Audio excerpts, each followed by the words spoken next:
La parole de Dieu est un trésor inestimable. Ne laisse pas ta Bible fermée. Oh non, non. Lis-la, médite-la, nourris-toi.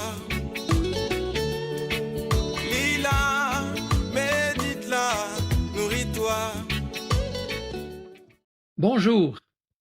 Ici ou là, je vous l'avoue, j'ai eu parfois l'impression que le moment de louange n'avait trouvé sa place dans telle ou telle célébration, pardonnez-moi, que pour chauffer l'assemblée.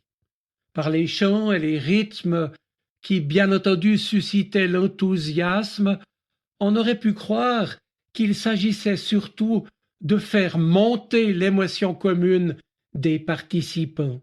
Et semblable motivation ne pourrait que nous faire passer bien loin de ce que la Bible nous dit de l'adoration et de la louange, car ce sont avant tout des actes de foi par lesquels nous reconnaissons que Jésus est réellement présent et qu'il est notre unique Seigneur et Sauveur.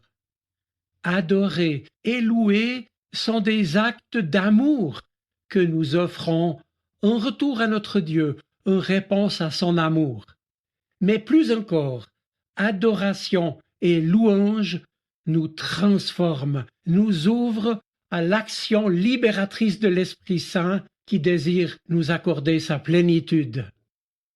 Le verbe adorer, shachach en hébreu, que l'on trouve plus d'une centaine de fois dans l'Ancien Testament, est riche de coloration, puisqu'il évoque à la fois le geste de s'incliner, de se prosterner ou de se mettre face contre terre devant le Seigneur. Par exemple, en Exode 34, verset 8, il nous est dit que c'est en toute hâte que Moïse se jeta à terre pour adorer le Seigneur. Dans le Nouveau Testament, le verbe grec proskuneo, utilisé plus de 60 fois, le dira aussi, par exemple, en Apocalypse 7, pour décrire ce qui se passe dans le ciel, à savoir que tous les anges se prosternent devant le trône de Dieu pour l'adorer. Bref, l'adoration est donc l'hommage rendu à Dieu en vertu de ce qu'il est en lui-même et pour ceux qui l'adorent. À ce propos, au chapitre 4 de l'Évangile de Jean, dans son dialogue bien connu avec la Samaritaine, Jésus lui déclare ceci: « Crois-moi, le moment vient où les vrais adorateurs adoreront le Père en étant guidés par son esprit et selon sa vérité, car tels sont les adorateurs que veut le Père. Dieu est esprit et ceux qui l'adorent doivent l'adorer en étant guidés par son esprit et selon sa vérité. » Fin de citation. Ce que nous pouvons en retenir, c'est que la vraie adoration, comme le précise Jésus, n'est pas un culte formel ou terrestre, comme il l'était alors en Israël ou en Samarie, rendu dans un lieu géographique précis, par exemple dans un temple. Désormais, du fait de la mort et de la résurrection de Jésus et du don de son esprit qui vient habiter en nous, c'est une adoration spirituelle que Dieu attend de nous, en esprit et en vérité. En d'autres mots, c'est uniquement en laissant le Saint-Esprit nous remplir de sa présence et nous conduire par son action que nous pouvons rendre à Dieu une vraie adoration. Et cela seul devant lui, bien sûr, ou ensemble dans la communauté qui nous rassemble pour le culte et la louange. Souvenons-nous en effet que la première chose que l'effusion de l'Esprit a opéré dans le cœur des croyants qui étaient réunis à la Pentecôte, c'est la louange. L'Esprit Saint leur a fait, je cite, « raconter les merveilles de Dieu ». Reconnaître la grandeur de Dieu, sa gloire, au milieu parfois même de nos misères, sans les sous-estimer. C'est un horizon qui s'ouvre. Et quand on trouve les mots, ou plutôt quand on les reçoit, qu'on les laisse jaillir en nous, ces mots nous tournent vers Dieu.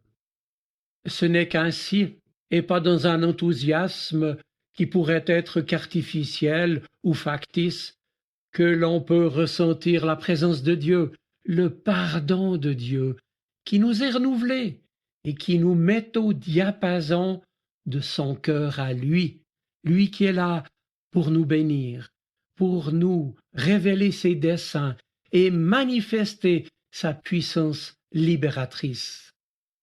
Adorer, c'est donc entrer dans l'intimité de Dieu, être vraiment disponible pour le laisser nous travailler, le louer, l'honorer, l'aimer et témoigner de lui.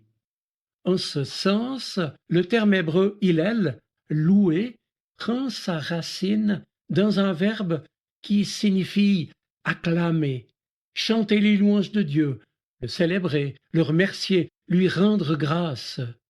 C'est donc confesser notre foi, notre confiance en Dieu et notre joie de lui appartenir. D'ailleurs, son expression la plus connue est cette exclamation « Alléluia », littéralement « Louez Yah », louez le Seigneur. Il est certain qu'aujourd'hui nous vivons dans une société qui a perdu la faculté de se réjouir pour les choses simples de la vie et qui ne sait plus s'émerveiller, être reconnaissante et admirée.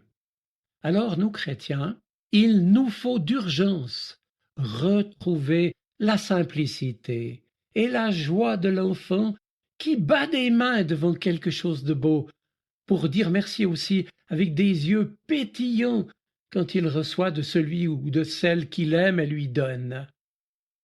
Mes amis, c'est bien ainsi que notre louange peut devenir l'oxygène de nos cœurs en pratiquant cette recommandation des psaumes qui nous disent que tout ce qui respire loue le Seigneur.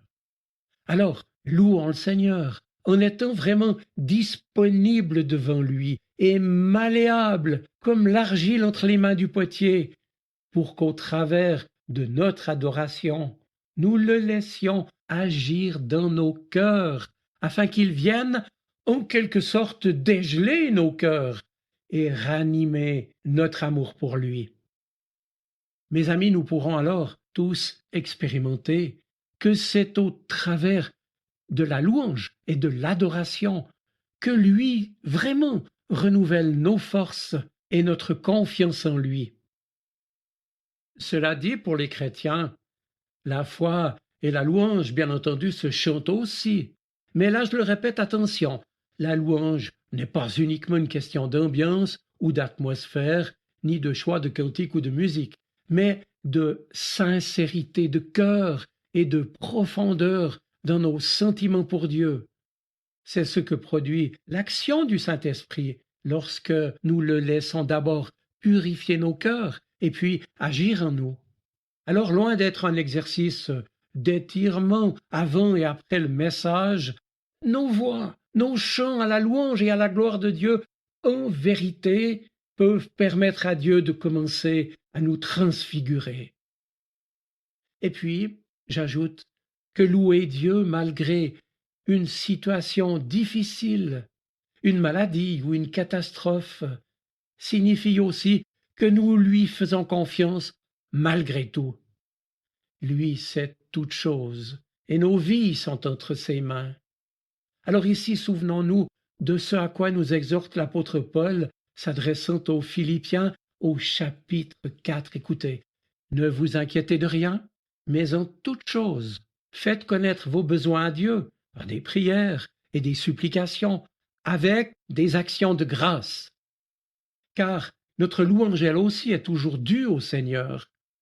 À l'exemple de Jésus, qui avait les yeux humides devant le tombeau de son ami Lazare, et qui pourtant s'est adressé dans la prière en disant « Père, je te rends grâce ».